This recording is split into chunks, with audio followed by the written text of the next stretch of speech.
আজকে কোন জায়গার কোন যারা না খারা সে গিয়ে আজকে দেখাচ্ছে যে তিনি অনেক ত্যাগী মানুষ। এই ত্যাগের নমুনা আমরা জানি। দুদিন পরেই আপনারাও আমাদের রক্ত চুষবেন, আমরা সেগুলো জানি। রক্ত যেভাবে চুষেছে সালাউদ্দিন তানভীর, সেভাবে আপনারাও আমাদের রক্ত চুষবেন। 12 বছর ধরে নতুন ধারা বাংলাদেশ এনডিবি রাজপথে আছে, কাজ করছে, আন্দোলন সংগ্রাম করছে। আমরা জানি কারা আমাদের রক্ত চুষেছে, কারা আমাদের রক্ত চুষে দেশের বাইরে একের পর এক বাড়ি করেছে। আজকে 620টা বাড়ি যে করেছে, সেই ব্যক্তির বিরুদ্ধে আমরা আন্দোলন করেছি, সেই ভূমি মন্ত্রীর বিরুদ্ধে আমরা কথা বলেছি। আমরা বিভিন্ন সময় রাজপথে ছিলাম। সবাই চাটার দল, চাটতে এসেছে, চাটতে সমস্যা হবে বিধায় কোন কোন রাজনৈতিক দলকে তারা নিবন্ধন থেকে বঞ্চিত করছে। যেমন নিবন্ধন থেকে বঞ্চিত হয়েছে নতুন ধারা বাংলাদেশ এনডিবি। সব সময় আলো এবং ভালোর পক্ষে ছিল।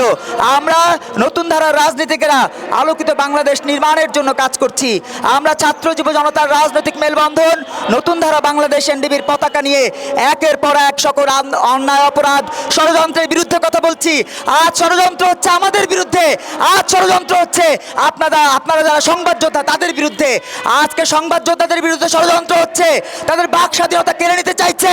তখনও আমরা প্রতিবাদ করছি, কারণ আমরা জানি বাক স্বাধীনতা কতটা মূল্যবান। এই বাক স্বাধীনতা ছিল না বলে আমরা কথা বলতে পারিনি 16 বছর।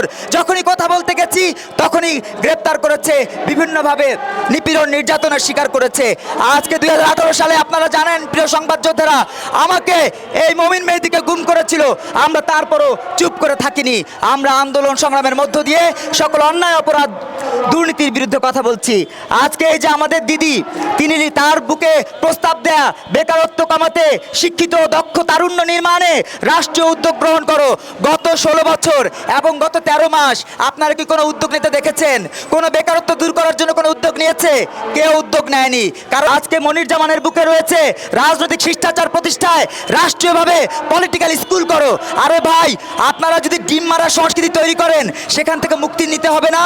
এই মুক্তির জন্য পলিটিক্যাল স্কুল করে সেখানে শেখ হাসিনাকে ভর্তি করান, সেখানে হাসনাতকে ভর্তি করান, সেখানে আওয়ামী লীগের নেতাদেরকে ভর্তি করান, সেখানে এদেরকে ভর্তি করিয়ে পলিটিক্যাল স্কুলে ভর্তি করিয়ে শিক্ষা দেন যে কিভাবে জনগণের সাথে রাজনৈতিক শিষ্টাচার বহিঃপ্রকাশ করতে হয়, কিভাবে রাজনৈতিক শিষ্টাচারের সাথে রাজনীতি করতে হয়, সেই বিষয়গুলো শিক্ষাদান করেন। আজকে আমাদের এক ভাই বুকে লিখেছেন, প্রস্তাব দিয়েছেন চালের দাম 40 টাকা করতে হবে ভর্তুকি দিয়ে। আজকে শেখ হাসিনা বলেছেন 10 টাকা কেজি চাল খাওয়াতে পারেননি, পালাতে হয়েছে। আজকে ডক্টর ইউনূস বলেছেন বৈষম্য দূর করবেন। বৈষম্য দূর কি এটা? এখনো টিসিবির গাড়ির পেছনে পেছনে আমাদের ভাইয়েরা বোনেরা দৌড়ায়, 2 ঘন্টা দাঁড়িয়ে থাকে টিসিবির লাইনে দাঁড়িয়ে, তারপর কম দামে চাল কিনতে হবে। এটাই তো বৈষম্য, এটাই বৈষম্য। এই বৈষম্যের বিরুদ্ধেই নতুন ধারা বাংলাদেশ এনডিবি যুদ্ধে আছে। আমরা সেই যুদ্ধটা করছি, যে যুদ্ধটা অন্য কোনো পলিটিক্যাল লিডাররা করছে না। কারণ তারা যুগপথে যায়, তারা মহাজোটে যায়, তারা মঞ্চে যায়, তারা মোর্চে যায়, তারা অ্যালায়েন্সে যায়। কারণ তাদের তো হালুয়া রুটির ভাগ দরকার, নতুন ধারার হালুয়া রুটির ভাগ দরকার নাই। নতুন ধারার রাজনীতিকেরা জনতার রাজনীতি করে। তারা যখন ক্ষমতার রাজনীতি করে, আমরা তখন জনতার রাজনীতি করি। প্রিয় বন্ধুরা আমার,